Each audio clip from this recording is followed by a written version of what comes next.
Roger, go for deploy. Hey guys, hope you're well.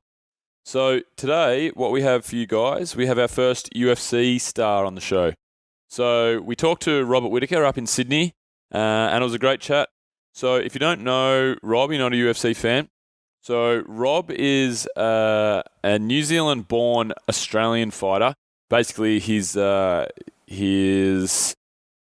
birthplace was New Zealand. His mum was over visiting family. She's got a Kiwi descent, but he's Australian born and not born, but raised. Anyway, he's a great guy, young dude with a good family and a real good head on his shoulders. Just a really good guy to chat to, and he's a really dangerous fighter. So Rob's a pretty skilled UFC fighter who's had a nice little win streak over the last kind of year or so, where he's won 5 fights. His last fight, he beat Rafael Natal at UFC 197, and now he's found himself 6th on the official UFC rankings in the middleweight division. So basically 6th means he's the 7th best fighter in the world at middleweight, because the champion is the champion and the number one is the number one contender. So the guys around him, though, the guy below him, number 7 or number 8, you would say, is Lyoto Machida. He's ex-champion. Anderson Silva is above him, ex-champion. Vitor Belfort a step above him, ex-champion. Jacare Souza, good fighter. Weidman, Rockhold, and the current champion Bisping, all champions and ex-champions. So he's sandwiched amongst a group of out-and-out killers, out-and-out just freak athletes, and he's looking for the next step. He wants to fight someone in the top 5. So it's at that point now where Rob Whittaker, it's time for him to take the next step, and we're right behind him because he's a great guy. So anyway, I hope you like the show. Also, we'd like to talk about Audible before we get into the show. So I am an addict of Audible, guys. I absolutely love it. So Audible is an audiobook warehouse. Basically, it's an app that you get on your phone. You go online, you'll order a book, an audiobook. It'll download to the app on your phone, and then you just listen to it throughout the day. You listen to it while you're working, while you're going for a walk, while you're driving, however you want to do it. I'm currently listening to How to Win Friends and Influence People, which is one of the best books I think I've ever read. I feel like it's something that you should read listen to every 6 months of your life. I've got 3 hours left in the book, but it just basically talks about how to hold conversations with people, how to make people feel good about themselves. Basically, like the title says, how to win friends. And it's all really simple things, like talking about how important a smile is. Because sometimes, you'll go into a shop to purchase something. Hey, yep, I just want to grab this. Yep, thank you very much. Yep, cool. No eye contact, no banter, no smile, nothing. That happens more often than not, and that's probably not right. It shouldn't be like that. So one of the little things that I took away from the book, I haven't finished it, like I said, but one of the things that I've taken away so far is trying to just be happier around people that you don't know. Try and have a smile and a laugh when you're when you're buying food, or you're buying a t-shirt, or you're out shopping, whatever. People that you encounter in day-to-day life, just try and have a smile on your face. Try and make eye contact. Try and crack a little gag. I don't know. It's the little things. It's the little things that really matter, and this book puts that into perspective. So, anyway, I'm big on Audible. I've listened to 6.5 books. 6.5 books in the last, I suppose, 2 months since I downloaded the app. I'd listened to a couple of audiobooks before, but that's since I downloaded the app, since they became a proper sponsor of us. And that's incredible. I wouldn't have been able to do that without the app. So without Audible, I wouldn't be able to. What I mean is, I wouldn't be able to get that information. I wouldn't be able to read that many books. Not even close. I've read probably 2 books in that time. So anyway. If you want to try out Audible, head to www.audibletrial.com/ADVF radio. What will happen there is you'll sign up, you'll get yourself a free 30-day trial and 1 free audiobook. That's it. And also, guys, we have Adventure Fit Travel as a sponsor. So, as you guys have heard me on previous shows, I just want to talk about our Everest trip. So, Everest is coming up this September. So if you guys want to tick that item off your bucket list, everybody wants to go to Everest, see Everest Base Camp, see the biggest mountain in the world, then there's no better time than to come this September, 20th of September till the 4th of October. Literally, guys, it'll change your life. Mac Rundle, who was co-host with me on this podcast till life got in the way a little bit. Mac is Adventure Fit staff. He's been to Everest with me.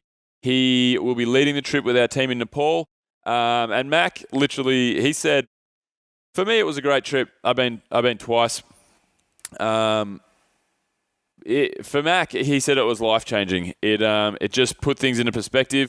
You have a lot of time to think. You have a lot of time to make great bonds with people, make new friends, and you also get to experience the world in its utmost beauty. Sounds a little corny, sounds real salesy, like I'm trying to sell you a ticket right now. But in all seriousness, it does put things into perspective. You look around and you see the beauty that there is in nature, and you kind of just think, fucking, what are we doing to it? I had many revelations on there. I mean, it makes you feel really... Look, I don't need to go into it too much. www.adventurefittravel.com if you want to come along to Everest. Hit us up, and we'll send you out an information pack, all the goodies. Rusty Young, author of Marching Powder and one of my new friends, is coming along. I think Rusty's coming along. Sent him the info pack the other day, so if you like Marching Powder, you want to meet the author, I can't guarantee it, but I think Rusty's coming. Anyway, I've been waffling on for too long. Here's the show.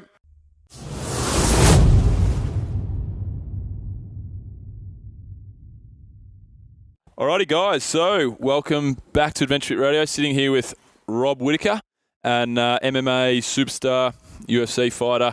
We're up in Sydney at his gym that he trains at here. Before we pass it over to Rob and introduce him properly, we're going to start off, as usual, with Tommy's tribute. Excellente. Thank you, Mr. Kerr. Alrighty. Hope you enjoy this one, Robbo. Did you get Robbo? I used to when I was younger, but... Yeah. I might call you Robbo then. I'll call you You're Rob. doing me a tribute. You can do what you want. Yeah, that's right. Alrighty. This is a cover of an Alice in Chains song, mate. So hopefully you like it. We'll see how we go. Still haven't tuned this properly.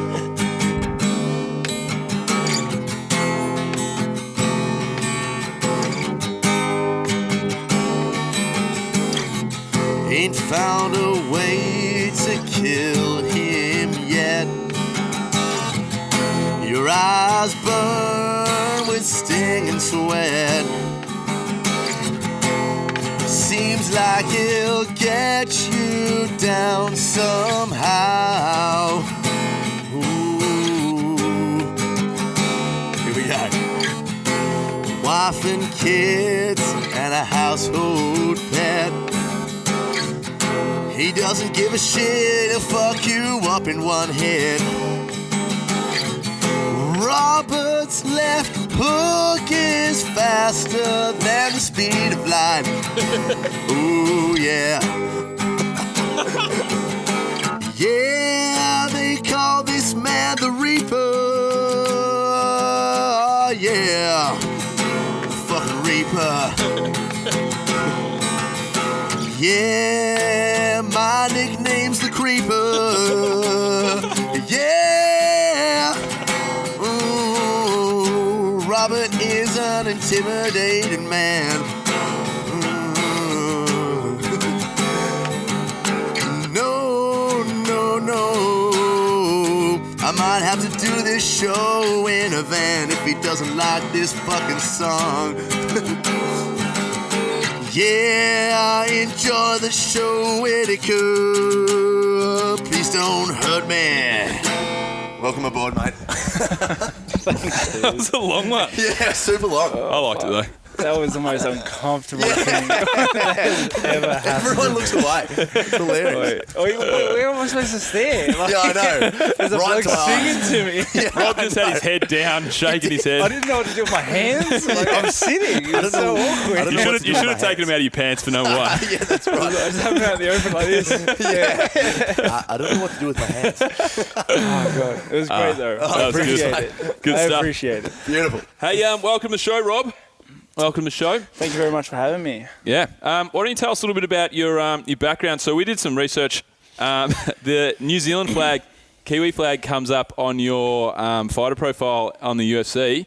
But after speaking to your old man, that's not Yeah, true no, the case? It's a typo. Do you know how many times I've told them to change that? My mother went overseas just to see her family while she was heavily pregnant, and I popped out there. Yep. But I was brought straight back over here and completely raised in Australia. Yep. So to all our New Zealand listeners, we've got him. Yeah. Get out of it. I'm deeply proud of my roots. Yeah, for sure. I don't know why they can't settle in a middle ground and just be like, I'm both. It's like. Yeah, I have both tattoos just to make people happy, Yeah, but, make people confused. Yeah, because it's like, Who the hell's this guy I don't know why I have to pick. No, that's right. That's no right. one likes both of us anyway. Yeah, and we're nearly the same. Yeah, that's right. We just have a little twang on a few different words, and we're about 30 centimetres apart in the ocean. 4 million less sheep than they do. But it's about the same. Yeah, and we're both like a million miles away from everyone else anyway. Exactly. Yeah, that's right. That's good. So what about how did you start fighting? Where'd that all come about? I've just been a very competitive dude, and it doesn't matter whether it's like video games or if we're playing touch football at the park or if we're playing like that claw game at an arcade. Like, I want to win. And so how much money have you wasted on the claw? You don't want to know, mate. Have you ever got it? Have you got yourself a plush toy yet? Just straight in that Mr. Claw machine. Man, I would hate to go against you in the claw machine. They're bullshit. They're rigged. They don't work. Yeah, they're but set to lose. You didn't decide to stop playing them. It's about principle at that point, mate. That's true. I will beat you, claw machine. So I did karate. My parents got me into martial arts just for some self-defense and whatnot. And I did football as well, NRL. I did that my whole life as well. And I did both, and I liked competing. I'm very competitive. So when I was doing karate, I did the point sparring and then the kata tournaments and whatnot. And then I went to Hapkido and I kept doing point sparring. And then eventually the Hapkido place turned down MMA. And the only way to compete in MMA is you can do your jiu-jitsu comps and whatnot, and I did compete in a couple of those, but the only real way to compete in MMA as a whole is to jump in that octagon, that cage, and give it a whirl. Yeah. So you call yourself a mixed martial artist when you're announced from Bruce Buffer and in the Octagon. So what's your strongest style of fighting inside of mixed martial arts, would you say?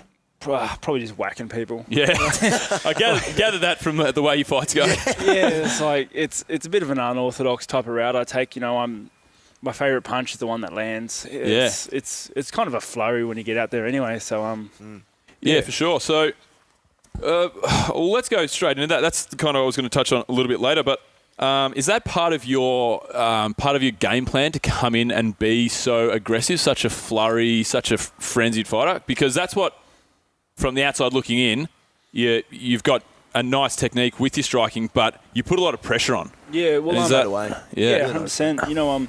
I have my boxing coach Justin Fitzgerald, and I have my head striking coach Henry Perez. I do a lot of sparring up with the McKinnons and up at Bulldog Gym, and I do a lot of striking to get that muscle memory, so that when I get in there, the one thing going through my head is I'm going to try and take your head off, mate. If you're going to hit me, I'm going to hit you twice as hard, and that's the mentality I have going in, and it shows. For sure. I come out guns blazing, and everyone says, "Oh, he's got a game plan. You got to watch out for this. You got to watch out for that." And it's like, I'm going to hit him hardest in the head.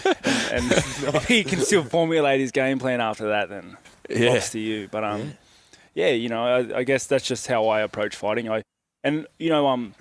A lot of blokes say, I look for the finish every time I step in there, and they're winning 5-round decisions. You know what I mean? And I truly go looking for that head hunting, that finish. I want to finish my opponent. That's how I want to finish the fight, because I think it looks better for everyone, and I'm more proud of a finish.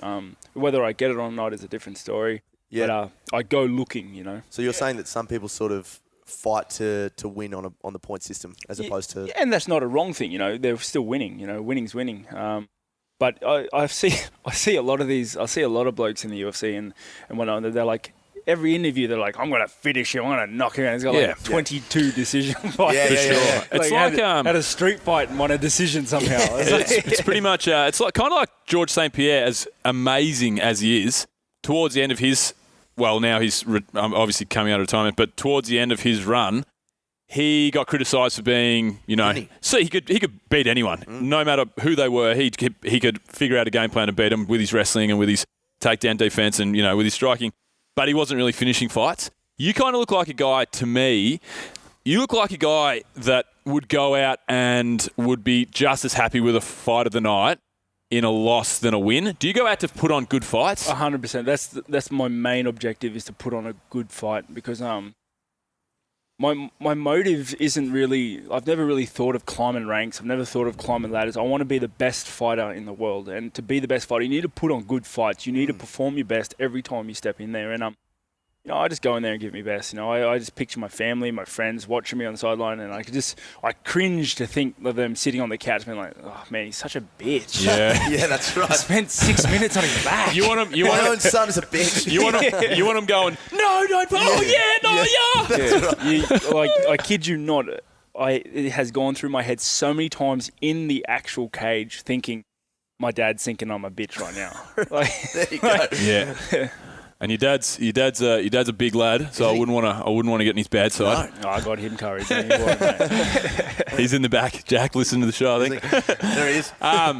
Yeah, so that's great. So it's kind of like Muhammad Ali, I suppose. Muhammad Ali didn't have the greatest record of all time, but he fought big fights and he fought in exciting fights. And that's why he's the greatest. That's why I think it's good for you, Rob. The position you're in is because, like you said, the UFC's got so many fighters who will just try and climb the rankings and stuff.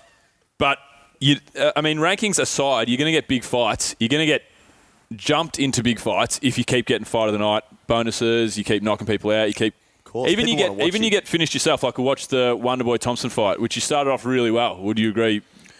Yeah, I have some mixed feelings about that fight. There was a couple of things I did wrong. That was actually the fight that turned my career. Yep. Because after that fight, I had to have a hard look at the lead up, where I was, what I was doing, how I did things, and I made a lot of positive changes. My spree after that, is testament. But that fight I learned a lot. A lot about myself. So what were some of the things that you learnt? Like what were the negative things that you thought? What were the things that impacted negatively and got you knocked out? First things first, I was spending a lot of time away from my family and my friends and home, and even just being away from Australia as a whole takes it out of you, And I don't. You guys have probably travelled plenty. You feel it after about 2 weeks somewhere else. You feel like the atmosphere is different. Walking up the street to get something is different, and after about 3 months, you start to really feel it. And especially if you've got like a wife and family at home. 100%. And that was draining. Like that was very, very draining. Heavy on my heart, heavy on my head. And second thing is, I'm the type of fighter I am. I need to. You guys said it before, I'm aggressive, so I need to go into a fight with my own set of plans, my own set of ideas and my own game, and I go out there and I force it on you because I'm aggressive, because this is what I'm going to do regardless of whatever you're... and that fight, I particularly, I went out there with a set game plan and I changed my style completely. And I didn't do what I wanted to do, and it showed in my movements. Right. And what was your game plan? Like, what was the game plan and why did you stray from it? What was it? Because it seemed like a good fight at the start. Was that your first step up? He has a pretty good record, obviously kickboxing, huge kickboxing record, and it was probably a pretty big fight for you at the time. Was it something about the level of fighter you were up against, or? No, not really. It was just. The staff that I was working with at the time said that the best thing to do was to pressure him, get in his face. I'm not a pressure fighter. I don't go in and I just constantly keep pressuring you like a Court McGee or those sort of fighters. I'm a distance fighter. I'm aggressive, but I distance off. I blitz in, then I blitz out. Yep. You know what I mean? And I need to fight like that for my own style, for my own sake. And I strayed away from that, and the show, but also the weigh-ins and cuts were really starting to take its toll on me at that point as well. So that was that your last fight at welterweight? Second last fight. So welterweight's 170, right? Yes. 170. And what are you like when you were fighting at welterweight? What were you walking around at? I was walking around like 205. 205. Like about 94 kilos. So I think that's even more than that. Yeah. Okay. Yeah. Well. So that's not too. I mean, that's huge. It's a huge cut, but it's done by a lot of athletes. Yeah. How did you go? Like, how do you get that weight down? What were your practices? Just intense dieting, which also adds to the mental toll over the length of the camp. Like being away from home for 3 months is one thing, but being away from home and eating like broccoli and tuna is the second. It sucks. Yeah, It sucks. It's no fun. a horrible way of living. Yeah. Yeah, and so I'd get that, and then I'd do a big sauna cut or a bathtub cut at the end, and I probably could have gone up to middleweight after that fight, but I did one more, and then that sealed the deal. Yeah. That last one, I was like, if I have to do this again, I'm quitting. Yeah. So what's your favourite sort of meal after a big fight of hitting that weight? What do you get into? I've reached that point in my life, mate, where just anything is good. Yeah. Just bring me food. Yeah. I really like food. I reached Lots that of point it. when I was 4 years old. Like it's just anything. Like I have a sweet tooth, and I also have a fatty foods. I love meat pies, and I love deep fried crab, and I love chocolate. Oh, fiend for Maltesers. All the good shit. You got no idea. All the stuff. I just got back from Japan, and the amount of udon I ate. Yeah. It's like the stock went up actually. Yeah. My missus bought Whittaker is here. We should supply. My missus bought we bought a big bag of Maltesers for movie night the other night, and we ate them before we got out of the car. I don't even like them. 20 minutes. Yeah, what about the act of just put them in your mouth though? I put them in, at my lips and go, It's a fucking and just suck them in, man. and it's just fun. I grab about 20 and I shove them all in my mouth, and I go mental Chew trying like to a 6-year-old get kid. through that cookie Just bit. stole- 'cause just I've got stolen sensitive teeth, so when I bite through it, I get chills. Then just rail a line and go for another packet. Yeah, cool. So Excellent. with the weight cutting, so obviously a lot of fighters will normally move divisions, but it's normally down. And not many fighters feel more comfortable moving up a weight class. You've seemed to move up a weight class and excel. You think that's just because you just feel so much more comfortable and you're just in a better place mentally? And I don't look it, but I'm a thicker set dude. Like you guys may not know this, but I'm 100 kilos right now. Like, Really? Really? Yeah. Like I don't know what Jesus. it is. It's probably You all got- the you got heavy adamantium in bones. my skeleton. Yeah. So, you know that shit's heavy. But yeah, no, I'm just like a thick dude. And I love eating, and being able to not worry about my weight during the camp made me enjoy the camp so much more. There is no camp, it's just the training. It's just I'm not having to go after training and being like, well, load me up with broccoli and whatnot. It's just I'll go home now and I'll have like a kilo of rice. And, Yeah. I can fuel myself, and I have the power for the division. Yep. I'm not too short for the division. There are big dudes there, but I have my own set of tools to handle them. And the moving up was the best thing I've ever done. Did you find that you changed your game plan even slightly, moving divisions? I just I think moving weight divisions, I became a better me, if that makes sense. I became more of myself. I was heavier, but I was moving the same way. I had more power to my punch. I could take the hits that I knew I could. I've always felt like I have chin, but when I was cutting the weight for welterweight, the slightest knocks to my head after that cut would rattle me. Because your brain gets dehydrated. Big time. Especially because I was losing about 6 or 7 kilos of water. Wow. Yeah. In the sauna, and I remember like every fight as a welterweight, like a head clash or a breeze, and you'd get like a flash or something. It was just and now I've moved up to middleweight, and you can see I've taken big shots to the head, and I'm still good. It definitely looks a lot more natural, that's for sure, in the way you fight. Yeah, and I think that's the biggest thing, and that's my natural weight. That's the weight I was born to fight at. And, But like in saying that though, I started competing in mixed martial arts when I was 18. My body structure and my development as a man wasn't quite there, so I couldn't have started in middleweight. I think it's this been a progression. And, How old are you now? 25. Yeah. See, I was always a pretty lean dude, and I'd go through like When you used to fight? when I used to fight. Nice. The one fight that I lost. Table tennis. But like when I was 18, I was naturally walking around like 72 kilograms. Then I got to 21 and I could naturally kind of walk around at 78. I was a Aussie rules footy player, and now I'm a weightlifter. I compete in weightlifting.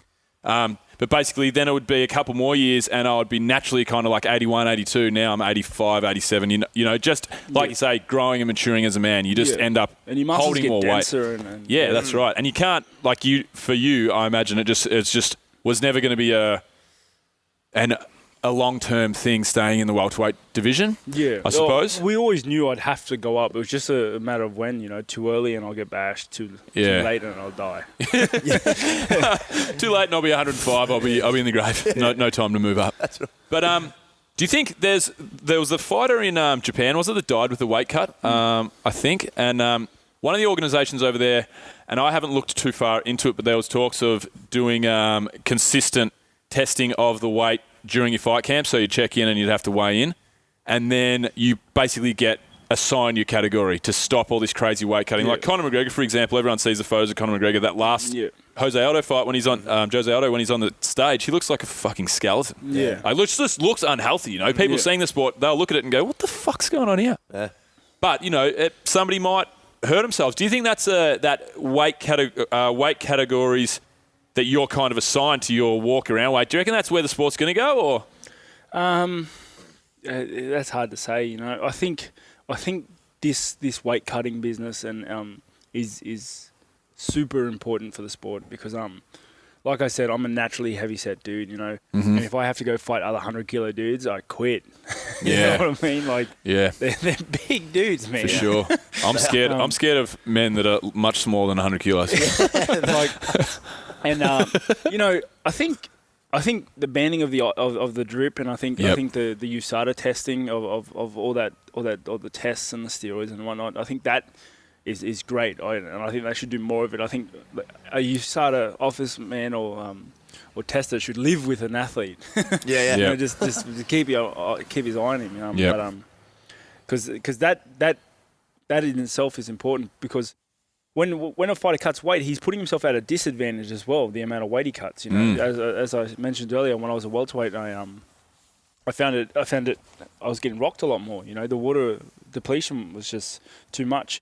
But the athletes, especially the elite athletes, the ones at the top, they find ways around their system, and that's where the problem is. It's not with the weight cut or the amount of weight cut that's drastic. It's what they're doing after, to replenish.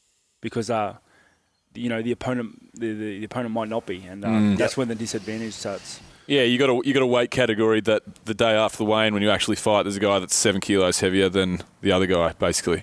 Yeah, exactly. Yeah. Well, do you mean after the weigh-in and before the fight, or after the fight? Well, I'll weigh in at 84, but I'll walk back in the cage at 92. Okay. And there are dudes like Conor McGregor who just do way more than that. Yeah. And it's like, are you drinking water? Yeah, exactly. Yeah, I want some of your water. Yeah, that's right. The Bugs Bunny Space Jam halftime.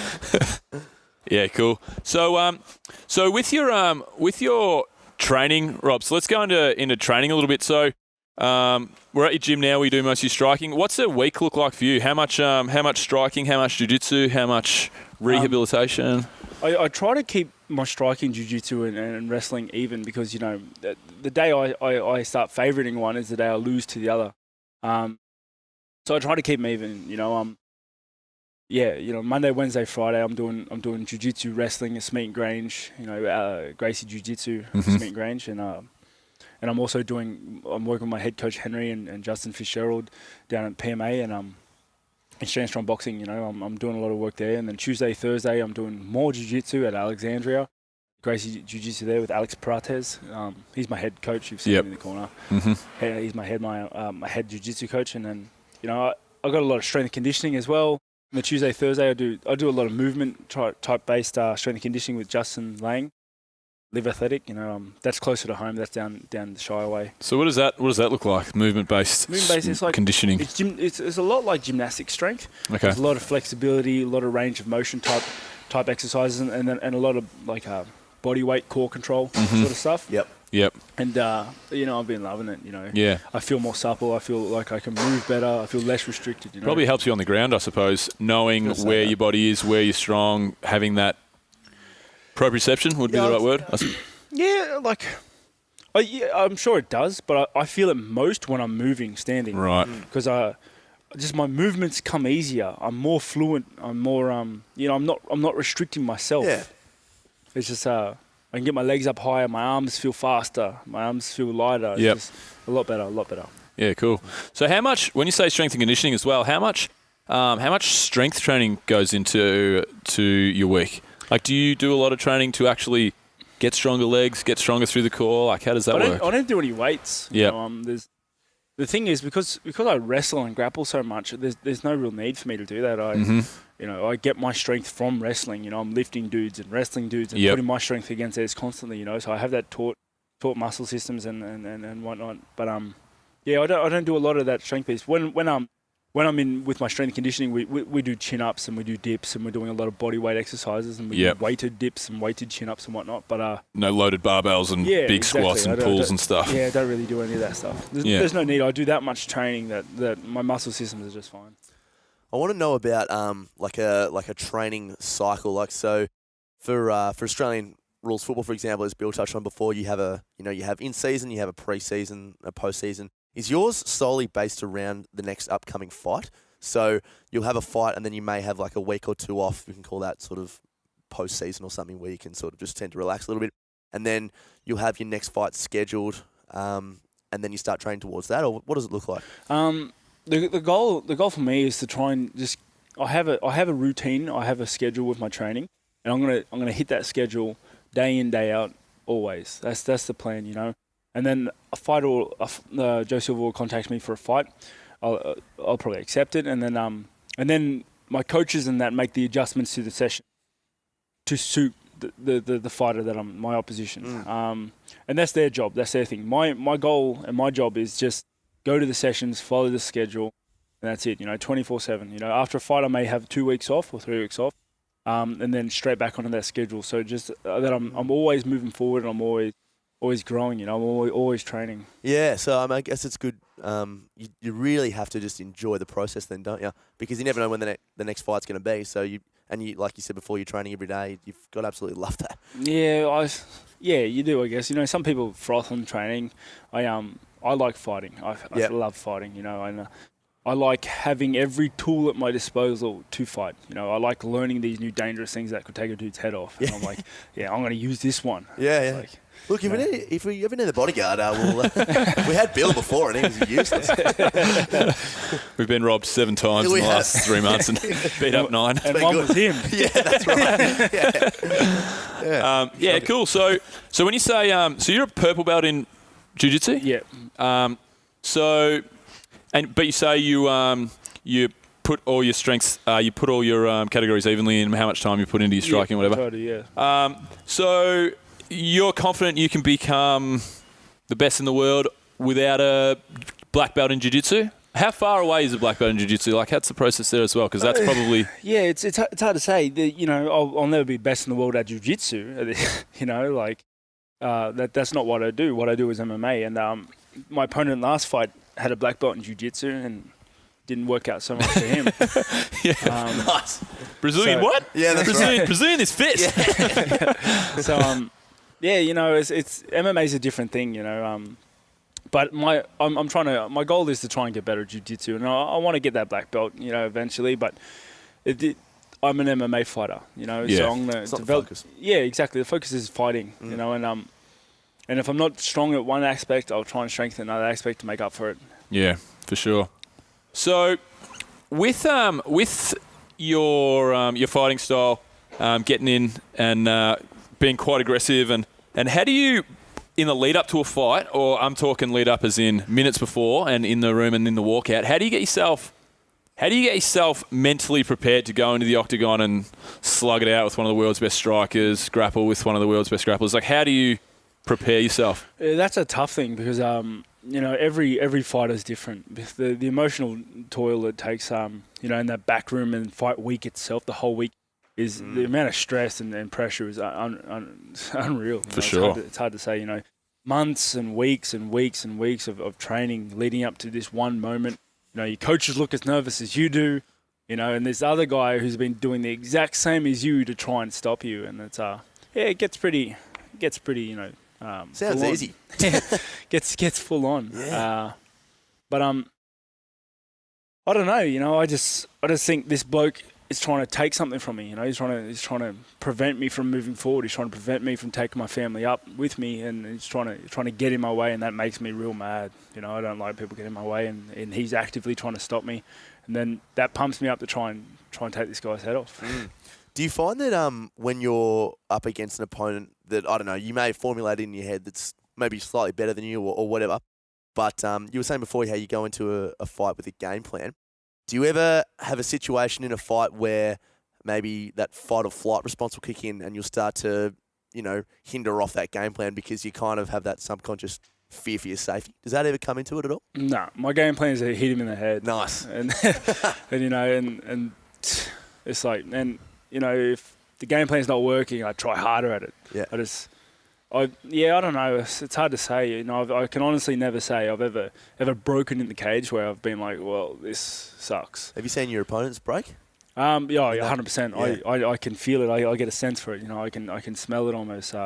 When I hit them and they feel it and I can see it in their eyes, that hurt. And I go, I know that hurt. And then that's what encourages me to be more aggressive because I want that finish. It's like when a wolf smells blood, It's like, yeah. And I go into a bit of a frenzy. The problem is I get too carried away sometimes. So Yeah. Gas myself. And then you can go off and yeah, that's right. Yeah, that's cool. So, have you got any? You want to go to the good, the bad, and the science, Tommy? You got something ready for us? GBS, we briefly explained to you what the segment was before, mate. It's just basically some current events that are found in the news, and then we bring it to an end with some science stuff. Excellent. So, see how we go. Pseudoscience. Pseudoscience. 101. Yeah. We're not scientists. yeah, Marvel science. Yeah, Marvel science, that's right. Alrighty, the good. So, the Huffington Post wrote a cool article on comparisons between the US election and the rightful heir to the throne in the Game of Thrones. Are you a Game of Thrones man by any chance, Rob? I know about it. Okay. This is going to go well. Are you a US election man? Hey? Are you a US election man? I know about it. Are you a man? Excellent. This is going to be a good one. This is going to go real well, I reckon, Tommy. Yeah, that's right. This will go really well.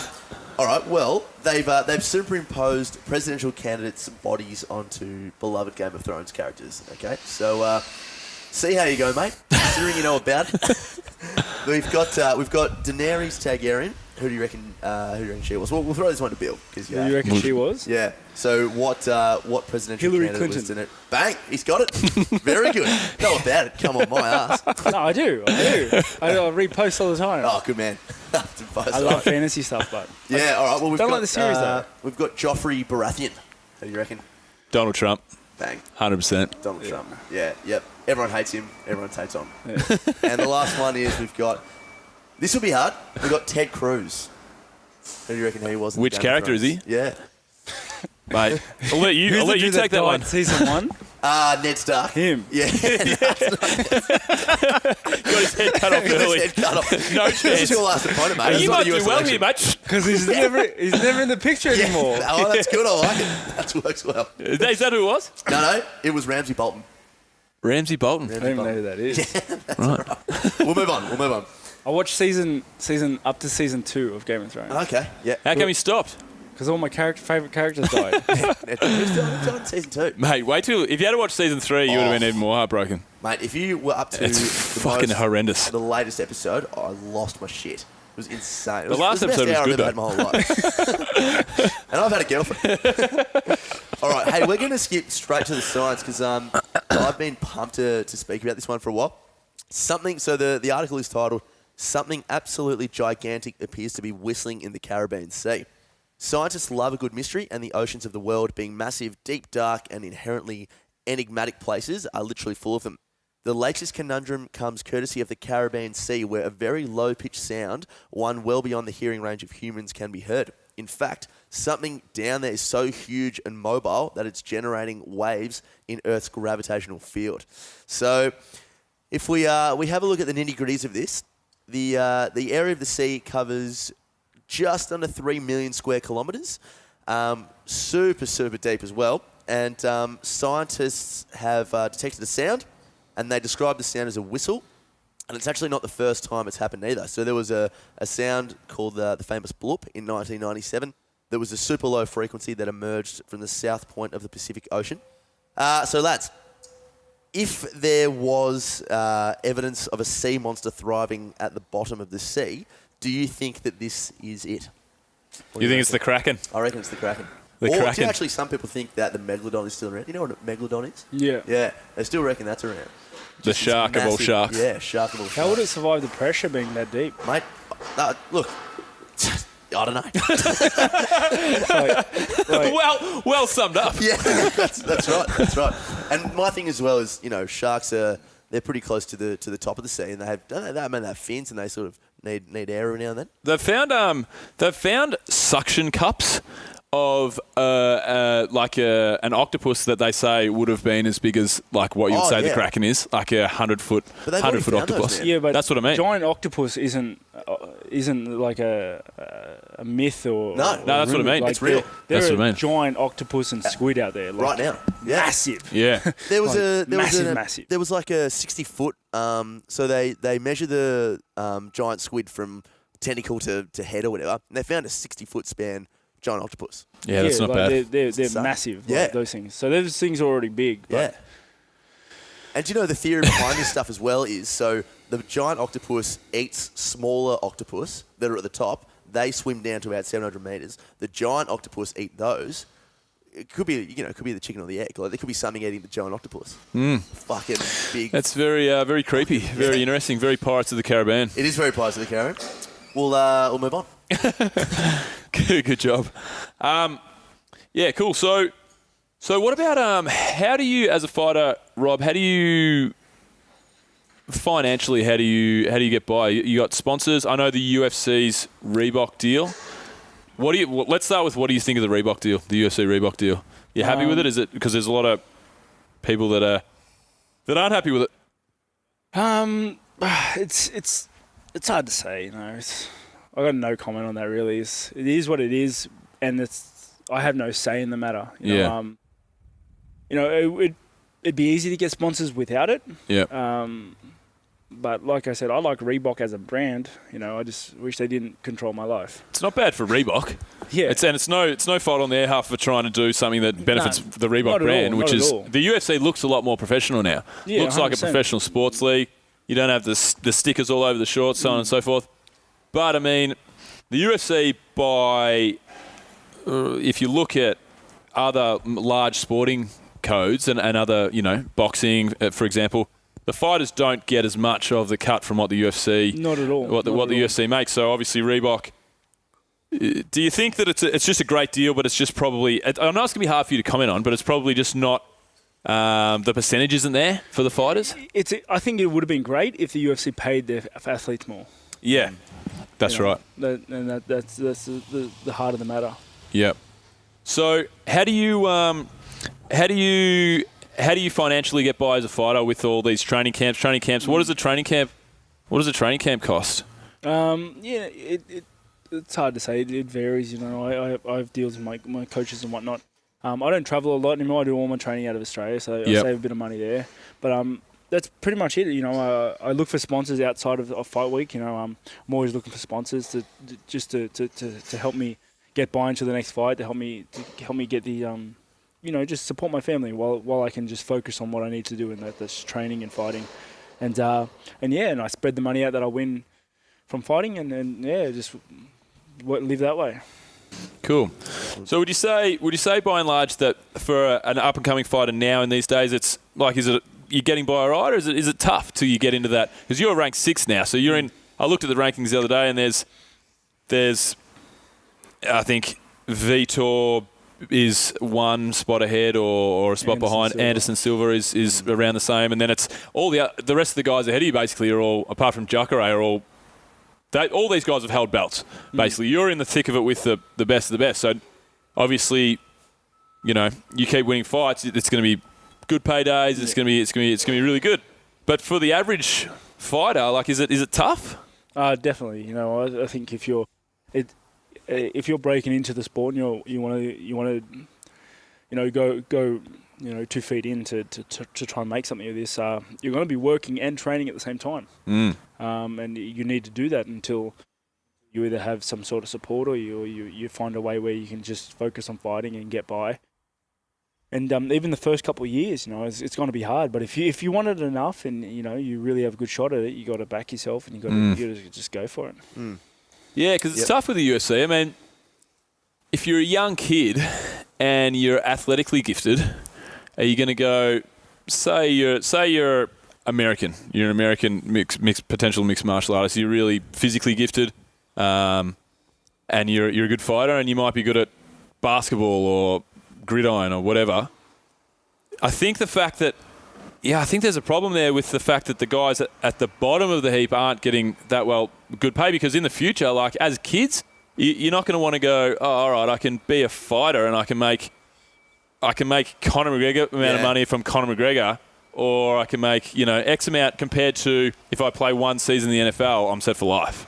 You know what I mean? It's really, I think it's going to be a trickle-down effect that might bite the UFC in the ass if something doesn't change. You have to love it, but you're right in saying that the opportunity for you to continue being able to love it has to exist as well. Because it is, the cost of it and the cost of what you put into it may differ. 100%. Yeah. So what about the sale of the UFC? Are you, do you think things are going to change there? Should the UFC change hands? Are you worried about any of that? I'm not really worried. I think they have changed hands already. I read something about it, and then I read something saying that it hadn't gone through, but you got any inside info for us? No, I wish. You heard it here first? Yeah. I think all change is good change. Really, it can only go up from here. Yeah. The UFC have really tried their hardest to keep it bare minimum, so I'm excited. Well, that's good. Sounds like, if you're a professional sporting code, you're gonna and you're coming in and you're buying a company like the UFC for the longevity of the sport. You want to change something. There wants to be more money and more in it for the fighters. 100%. Hey, who were some of your role models growing up? Role models for martial arts? Yeah, martial arts. Never really had any, because I'm not a big fan of watching the actual sport itself. Oh, right, okay. Yeah, I don't. I grew up watching John Wayne Parr. A bit of kickboxing now and then when I was on TV. So you won't? Would you sit down with your coach and analyse one of your fights after? No, not really. Yeah. I don't really like watching my own fights either. Or might watch it once just so I can criticise myself, and then that's it. But I don't watch a lot of fights. I don't watch a lot of fighting.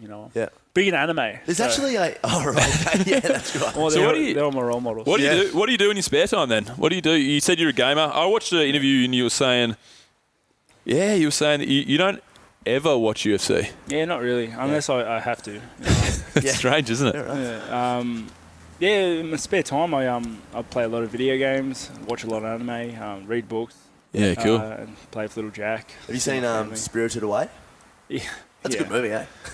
What's Spirited Away? It's an anime movie. Oh, yeah. It's cool. It's all right. Yeah, not the best. That's my one anime. Oh, that and Pokemon. That's all I know. What about, have you read any anime? Like manga? Manga, sorry? I don't really like reading it. Oh, right. I like watching anime. And Have you seen Terraform Mars? Fiction. Yeah, I have. Is it good? It's all right. It's all right, I'll say. It's all right. Because I was in Japan last year. Yeah, last year. And I bought a few of the Terraform Mars series. Yeah, it's the not manga. bad. It's two seasons for anime, but it's not bad. It's a bit gritty, a lot of blood. Whatnot. Can we describe it to all the listeners that wouldn't know? It's kind of like Starship Troopers. Yeah, exactly. Yeah. They introduced cockroaches to Mars to see if they evolve and live, and they did, and they became these brute-looking monster humanoid. Well, you know how tough cockroaches are. Yeah. Like, or how strong they are. Yeah, pretty much. Yeah. It's like the same power to weight ratio as but they're like 7 foot cockroaches. So they can flick your head off and stuff. And then they send these guys that have been chemically enhanced or biologically enhanced. Yes. The half-time Bugs Bunny Space Jam. Insects. Oh, okay. So one dude has the strength of ants. One dude has the strength of a silk moth. It's actually sick. It's like the humans need to terraform Mars. So what they do is they go and plant some sort of fungus on Mars, and then they chuck the cockroaches there, so they'll eat the fungus and it'll create an atmosphere. This is basically the plan, and then they go back like 500 years later. And they have this massive... Are they intelligent as well? They're getting more intelligent. They're getting more intelligent. They're like dumb, but just like strong and angry. Yeah. It's really good. They just bash things. Yeah. So I can see why you like it. Just fight. It's all right. In terms of anime, it's all right. I give it A 6. Okay. So it's handy. So what I'll about watch gaming? it. 6 is a wall. 6 is good. 6. Anything below 6 and that. No. What about gaming? You're a big gamer. Yeah, I really do like video games. I play a lot of RPGs, and that's my crux, and yeah, I love it. Yep. So what's your go-to? At the moment, I am absolutely thrashing Fallout 4. Okay. Yep. Yeah, so I'm just killing that. They brought out some new DLC, and just absolutely smashing it. Just building settlements and bases. Yeah. Did you ever play the last Metal Gear Solid? Yeah, what's it called? The one from like 5 years ago? They brought out a new one last year, did they? Yeah. The one from 5 years ago was the best video game I've ever played. Yeah, Phantom something. Pain. Yeah. It's the Phantom Menace? latest one. Yeah, the Phantom Menace, yeah. Phantom Star Pain's Trek the and the latest Phantom Menace. Yeah, okay. Phantom Pain. Wars. Okay, so how much... So that's kind of... Because as a fighter, like, what do you do to relax and in your downtime? It's just manga, anime, Yeah, that's what I gaming, do. play with your... That puts me in a happy place, and then Chill with your family. I just escape, the world of fighting and training and sweating for, a few hours. That's what I'll do after this. I'll go home, have lunch with my family, play a couple of video games, then straight back in that car to go training again. Yeah. Cool. There's Cool. a lot of that. There's a lot of fighters that I've seen that will get into video game. I guess it's just a complete 180 from what you're doing here. Yeah. Well, I don't count Call of Duty video gaming. So, Yeah, right. So That's fair. Yeah, that's true. Yeah, it's not video. It's not fun. Like you're in that wet. well, I just don't count it, consider it Yeah. video gaming. What do you mean by that? I'm a purist. What do you mean by that? elitist. I'm not a gamer, so I have no idea. I would imagine that would be a video game. Unless Sorry. unless you live in the video game, you're not a video gamer. Yeah, You know what I right. mean? It's like I have a family in my game. Yeah. I have a house that I have to pay off in the video game. Freaking me out a little bit here, Rob. But I That's like it. passion. That's the most passion he spoke with all That's day. right. Yeah, it's good. Yeah, I'm trying to reform the Commonwealth after the apocalypse. So it's a hard gig. It is hard. Yeah. Doesn't sound like it'd be Do you find easy. that the pay of that is better than what you were getting yourself? Well, the funny thing is I don't pay for anything because I kill people. Nice. So, yes. Maybe you should start doing that. Maybe you should get into those guys that win Murdering like, people. League of Legends I tournaments. play League of Legends as well. And they- But I'm trying to get off it, though, because it affects my emotions too much. I'm not even kidding. Yeah. Some dude said he DDoSed me the other day, and So what does that mean? it means like he just attacks you with Trojans and it slows your internet speed. And I had slow internet speed yesterday, and I'm tripping out thinking this dude's hacked me. So it just puts me on edge. I'm done. I'm done with that game. You found him later that night, didn't you? Hey, You found him that night, and you just. I wish. I wish. Have you ever taken it too far? You seem like I've got a mate who retired from football because he was playing World of Warcraft too much. Genuine? Like he was playing give a like shout out. he was playing legit. Well, I might have put a little bit of mayo on the story, so let's just not give him a shout out. But have you ever got like another one of my best mate Frey, who'll be listening to the show because he's a big MMA guy, like he fucking plays some video games. Like to the point where his missus at times has been like, hey, get the fuck, like, he gets the bills. he gets in trouble. Have you ever taken it too far? Like That's me every single day. So, baby, coming to bed yet? I was like, no. No, I'm not, Mum. this is my bed. Is that your dad's I'm voice? sleeping out here. I'm a grown-ass man. I'll go to bed when I want. That's right. Love it. That's cool. All right, so we've got a few fan questions that we've got from social media and from a couple of people around the place. So one of the fan questions is from Kiwi Ross, and he asks, who would you rather fight out of Michael Bisping, Luke Rockhold, and Chris Weidman, and why? If I had to pick right now, it'd be Bisping because he's got the belt. Yeah, for sure. So that's. And let's be honest, he's probably the lesser fighter of the three. I don't think that. No? Nah, he's a rugged dude. I think anyone in the top 10, top 20 can beat anyone else. For sure, as he proved. Exactly. And he's a rugged dude. He's fought the best. But I'd fight him just merely for the fact because he's got the belt and I get those cool shorts with gold writing. So what's next for you then? Because obviously Bisping and you yourself were supposed to fight 193, right? Yeah. So that was only November last year. Yep. So do you know who next opponent is? Not yet. You in talks, like when you're going to I'm fight? hoping anyone in the top 5. I want to fight Bisping because he owes me one. But Well, that's what I was going to say. If they don't give me it, I'll get to him eventually. Well, They're talking about Bisping versus Dan Henderson, which I think would be a fun fight, but I don't really see how. Yeah, I don't know why he gets a go. That just shows that it's entertainment, not it makes it entertainment, not a sport. That really pisses me off because people are, why have a ranking system at all? Yeah. It's like... He's ranked 13th. Yeah. These dudes are climbing ladders and they're taking these hard fights with these hard dudes for a reason, And if you're just going to pick fights out for the public and for showmanship, then just do that. Get rid of the rankings altogether. Yeah, official UFC rankings too. Yeah, it's like it doesn't make sense at all. It just whatever. Yeah, makes sense. I think it's. I mean, Dan Henderson obviously one of the 100% all-time greats, so that probably sways in his favour. I don't think they would probably even discuss it with anyone else. But like, how far from a title shot are you? Do you think you're entitled to next fight? Say you fight Jacare, whatever. Jacare's ranked 4th, a couple of steps above Rob on the rankings at the moment. You beat Jacare decisively. Do you call out Michael Bisping? Is that your next step? I'm not a big call out, dude. Like I said, my goal in my whole career is just to be the best. I want to be the best fighter. I want people to talk about me and say he was the best.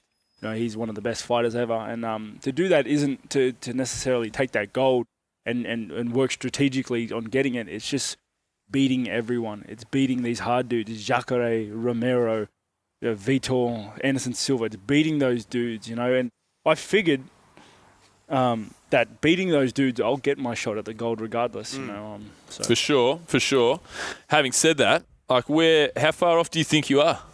It depends on my success. What do you think? What do you think? Let me fighting for the belt within a year if I have successes with my fights, and I'm ready.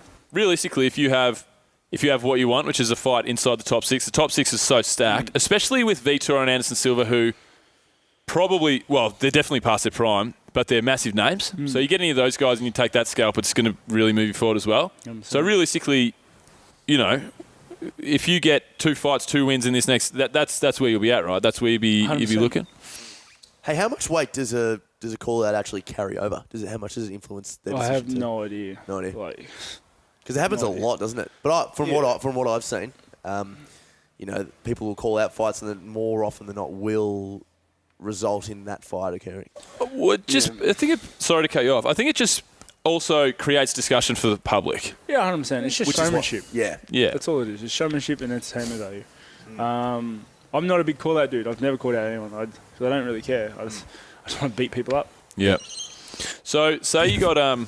Actually, let's go to the next fan questions because before we carry on. Sure. Okay, so Alan Fielding asks, what do you do with the timing of your meals and the amount of food you eat pre and post training sessions? It's actually funny you ask that because I actually have a sponsor called Muscle Meals Direct, and I was on the Muscle Meal Direct. Yeah, they're good. They're hectic, dude. You just straight after a so session, easy. See, straight after a session, just whack it in the microwave and eat it, or straight before a session, whack it in the microwave and eat it, and I think that's the biggest thing, and even yourself and you guys train and you guys do sports, the biggest thing with training and trying to fuel your body is convenience. Oh, absolutely. Man. Dude, last thing I want to do is turn on the stove, heat it up, and then I got to think, what am I going to eat? Now I just microwave. Yeah. I'm actually a microwave chef, so. Yeah, that's right. Yeah. I'm not as good at it, but I'm getting it. I'm on this new one called U Foods as well. So sorry, Muscle Meal Direct, you got your shout out, but now your competitors as well. I'm on Prepped at the moment. Oh, really? Is that one as well? Prepped is one. Yeah, U Foods are sick because it's like it's not frozen, so it's fresh. But then you have them for like 5 or 6 days. They get a little bit fucking glaggy looking and stuff. But I'm the same because I'm so busy in my life, and then I train. Weightlifting sessions at least 2.5 hours, and I'll live about 30 to 45 minutes depending on traffic away from the gym. So it's like a 4-hour session 5 days a week. I work as well. Last thing, I like food, If I had time to put some music on and cook in the kitchen, happy days. Yeah. But I don't really at the moment. 100%. So I fucking love muscle meals, man. Just coming in, boom, knocking on the head. It's easy. So what about... becomes convenience, doesn't it? Do you have any, just to finish up with this question, do you have any, amounts of food that you want to get in pre and post? It depends. It's like I really listen to my body. If I'm a fair ways out from my weigh-in and I'm hungry and I trained hard, I'll eat heaps. Yeah. I'll have maybe 3 muscle meals. Yeah. I'll kill it. But if That's why you're 100 kilos. Yeah, I listen to my body a lot. You know, if I need to start getting the weight down, I'll eat just what I have to. You know what I mean?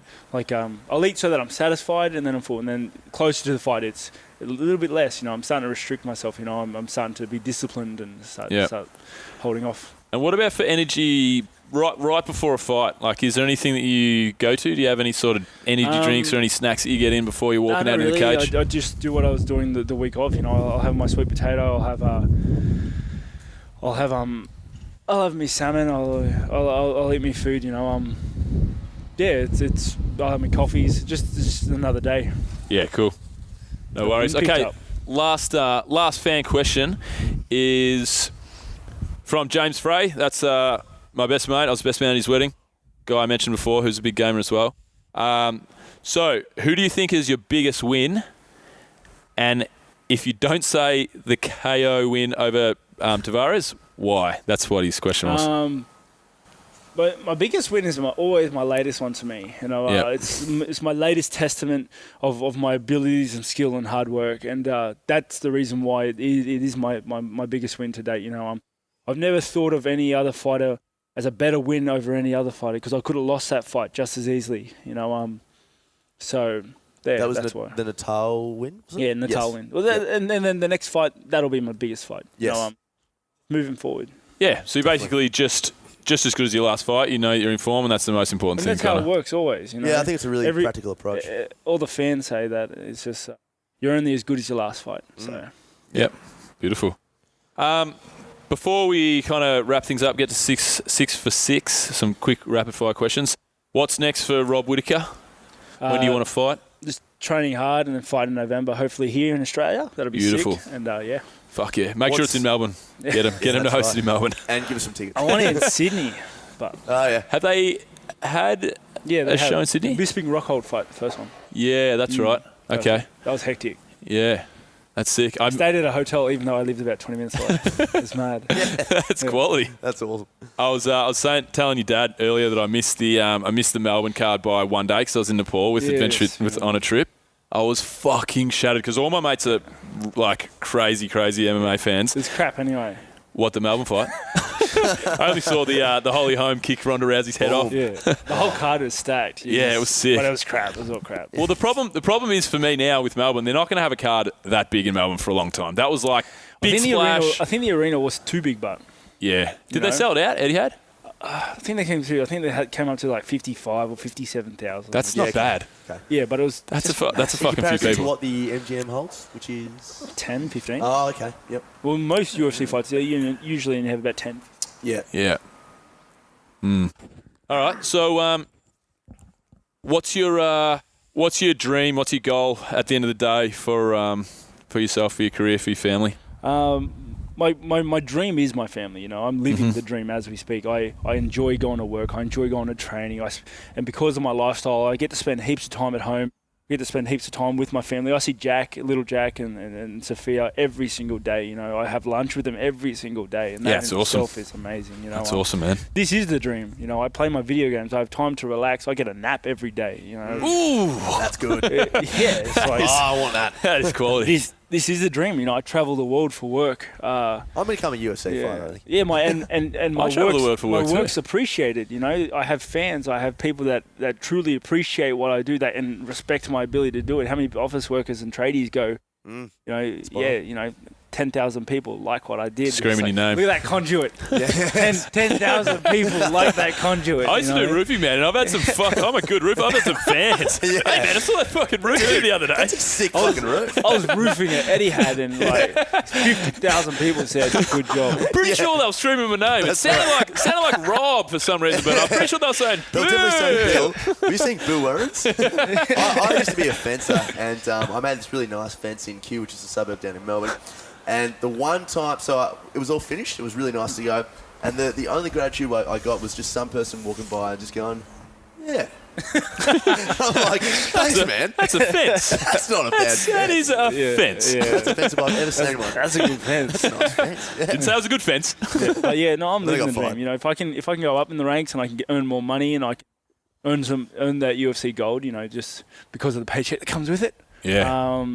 You know, I don't want to put up in good fights. You know, I want to fight until I can't do it anymore, and I'm already living the dream, man. Awesome. Sick. So, all right. This is about the time we go for 6 from 6. So it's 3 questions from me, 3 questions from Tommy. Cool. The mine are kind of travel related. You a well-travelled man? Ish Ish will do. Alrighty, so first one is your favourite destination in the world. So it can be big, small, can be a town, can be a country. Japan. Nagano. Japan. Sick. I went to Nagano in Japan probably, I don't know, a month ago now. Yep. And it was hectic. It was just, we stayed at a traditional Japanese place. It was unreal. Absolutely unreal. Ryokan? Or is that Street Fighter? It was one of those hot spring places. Yeah. It's a Ryokan. Sure. And you sleep on the tatami mats. Yeah. And He's got it. Yeah, we're on hectic. here. We're on here. Yeah. It was How good's absolutely Japan? hectic. We were there Absolutely last year. Did you go to Tokyo anywhere else? Yeah. Tokyo and Nagano. They're the two places. Man, Tokyo. You would fucking love Tokyo. I know it for a fact because it's all fucking Anime, manga. Yeah. Oh, yeah. I remember one of the funniest things in Japan that I saw. I walked around and it literally made me laugh. It was near Shibuya Crossing, the world's busiest street crossing. Everyone's saying it. And you walk around it. I walked around a corner and I looked up and there was literally a 50-story building that was fucking 300 foot wide, and it had a dude with a fucking massive sword, it's a video game CGI looking dude with a massive sword, and a chick with a massive sword as well, with the biggest set of tits you've ever seen in your life. Yeah. It's like, what the fuck? Are you all kids? Are you all children here? Yeah, no, it was one of the best experiences I've ever had. It's sick, isn't it? Yeah, it was unreal. If only I could understand anything, though. Just couldn't understand a single thing. I was like, there's anime, but I don't know what it's for. Do you go to the robot restaurant? I did not. No, Next time you want to go to the robot restaurant. It's hard getting around, dude. It's and I hate looking up stuff, so I was like, I'm going to do this on my own. Yeah. And so I was That would have got you pretty far. Fight your way through it. I think I've visited every major trading and shopping district, Yep. and there was a lot of them. Oh, yeah, Shinjuku. Shinjuku's pretty sick. Yeah, I went there. I went to a lot of places. I can't remember the names. I went to the Tokyo Main and Ueno. A lot of different places. Ueno's nice. Yeah, I just went. We to stayed went up to the near that zoo, way. Learned that they don't give a shit about their animals. Yeah, zoos are fucked, man. Zoos are fucking. They make me sad. The most depressing thing I've ever seen was a polar bear that looked like it was just fucking polar dirty bear. as hell. It's like fucked. Polar bear used to be a giraffe. and it was just in this fucking concrete prison, and everything was painted white, so it looked like snow. just to make it feel at home. I was like, It's fucked, man. I felt it was so bad for this polar bear. I was like, come on, man, I'll take you home. Mate, I went to a zoo in Mexico last time I'll ever go to a zoo. They had a panda in there. Really? In a phone box. Had a panda in a phone box. It was fucked. Yeah, It literally nearly made me cry. Yeah. We know exactly what they're feeding it as well. Yeah, Was it just lively and energetic? Tacos every day.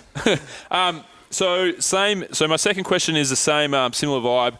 Is your dream destination somewhere you haven't been that you just love to get to? Somewhere I haven't been. That's a hard one because I kind of feel the same. That was Tokyo, Japan, because like I said, I was a massive anime fan. My dream, my whole life was to go to Japan. Yeah, and I just nailed that one. And everywhere else is kind of, I'll go there.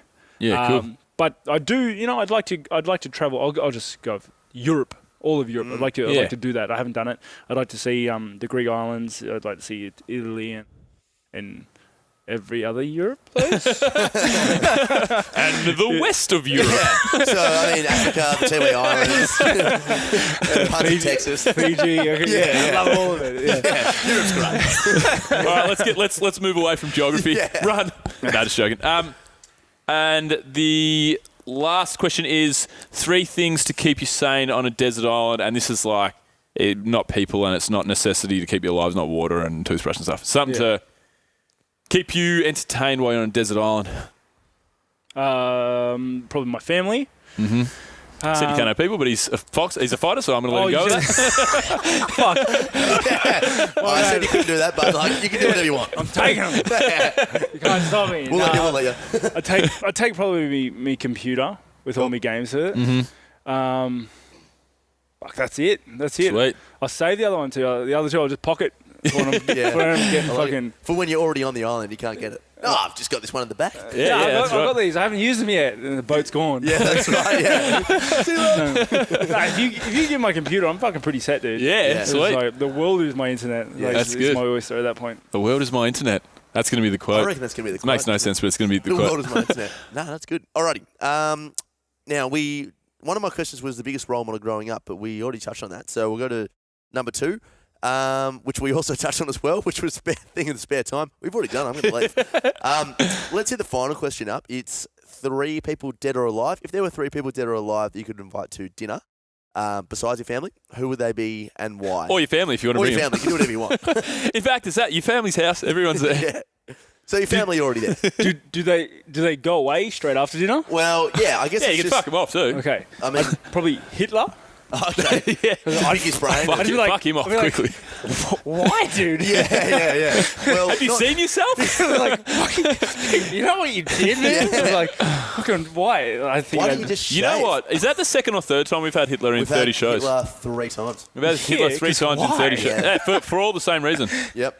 Yeah, probably Benjamin Franklin. Yeah. Again, it's like, why? Okay. Nah, I'm joking. Nah. But it'd be good to pick his brain. It'd be like, Yeah. to get in his mindset. You know, he did some pretty big fucking things. And What yeah. is Benjamin Franklin famous for? I'm actually Ton of pretty. inventions. I'm actually Ton of pretty. inventions. Yeah, and then Da Vinci. Just to see how mad he was. Yeah, Yeah. Da Vinci would be sick. That'd be unreal. I'd be like, did you really invent a helicopter? Yeah. Yeah. Like, no. Dude, right, backwards and left-handed. Yeah, he could do both. He was ambidextrous, Yeah. and he could read upside down. He could do a whole bunch of crap. Strange, isn't it? Apparently, he predicted everything that was Yeah. found Yeah. out later. Like, he knew the world was a sphere. You know, Which would get you when killed. at the time you got killed for Oh, that. Fuck absolutely. no. Like Kept that- that shit to himself. Yeah. 100%. Yeah, but he didn't, and that's the thing. Like, Really? Why didn't he get topped? because he was Da Vinci. He was Da Vinci. Mate, he was an MMA fighter. He Yeah. didn't get top. He fought his way out of it. He was just because he was such an asset to the state. He's unreal. Yeah. That's a good one. Do you know there's a theory of why Hitler did the things he did? And one of them was what he was like this super amazing artist, and he submitted all his artwork to get into this really prestigious art school, and all of the board of who were judging it were all Jewish, Yeah. and they all declined him. It's like a pretty small thing to kill, 11 million. It's a massive hissy fit. Isn't it? So, you know what? I really am against It's like, that. fuck you and everyone you know. That's pretty much it, isn't it? But yeah, it's bizarre. But you know, he was a really good artist, but Yeah, amazing amazing unreal. artist. Yeah, Unreal. shocking facial hair. Shocking. I thought you were going to say shocking bloke. Yeah. Terrible bloke. Terrible No, we bloke. got that. Yeah. I actually used to grow the anti-Hitler. I went moustache on the outside with a little bit of cut in the middle. I didn't mean to. That's the way the hair grew. Not out of any reason. Jack, Rob's He's down in hating the it. background just shaking his head. I know. Oh, very good. Yeah, cool. So, all right, well, that's pretty much it, Rob. Thanks for coming on the show. Did you want to first plug anything, and then where can people find you? So social media, stuff like that.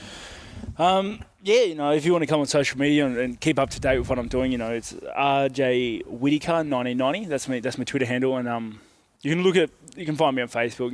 Robert Whittaker. My Facebook links to my website. I have a website now, and that'll keep you all up to date with everything I'm doing with my training programs, where I'm going, what events I'm going to, all the social events. I will plug Muscle Mills one more. Better than your ones. I'll plug whichever one of these companies want to give me free food as well, by the way. They're awesome. They really help me out. And same with Kaplan Homes. They're a massive sponsor of me. So if you need a place built, go suss them out. Cool. They're legit. Just my gyms and all that. That's about it. Thanks for having me, guys. It's Excellent. been fun. Beautiful. Absolutely. Alrighty. Love that, yeah. Well, Hope I that's didn't make it too awkward singing guitar. That was the most uncomfortable thing I've ever done. I just love the fact that I'm speaking to a man who's been in tons and tons of fights, and I made him the most uncomfortable I sing to. Like, I was just hoping it wasn't too offensive. Yeah, that's I didn't right. want to see any clenching of the fist or any twitches. I was trying to will my soul out of my body. It's like I was trying to leave it. Just leave it. It's dead weight. Stop. Start again. Good job. Alrighty. Excellent. That's a wrap. Alrighty. Hope you liked that one, guys. That was Rob Whittaker, number 7 ranked UFC middleweight contender. And he's up for big things in the future. So if you like the show, please go on and subscribe if you haven't already. If you are a subscriber, tell a friend. All this stuff really helps, guys. To build this show, we need sponsors, really. We need sponsors at some point because we want to be able to get the biggest guests. We want to be able to put the best quality content out there. So what you can do to help us is subscribe, basically, and get your friends to subscribe. Tell somebody about the show if you like it. That'll help us build the show. For you guys, if you want anything out of that show, any links, anything that we mentioned in there, that'll be in the show notes. That can be found at www.adventurefittravel.com/podcast. It's all in there. And also, while you're there, feel free to join our mailing list. That means you'll never miss an update from Adventure Fit Radio. You'll never miss a promotion from Adventure Fit Travel. You'll get all of our blogs, all of our podcasts, all of our goodies in there. So that's pretty much it. Don't forget. Check out audible.com/ADVF radio for your free trial and head to www.adventurefittravel.com for Everest. See you next week. Discovery Roger, go for deploy.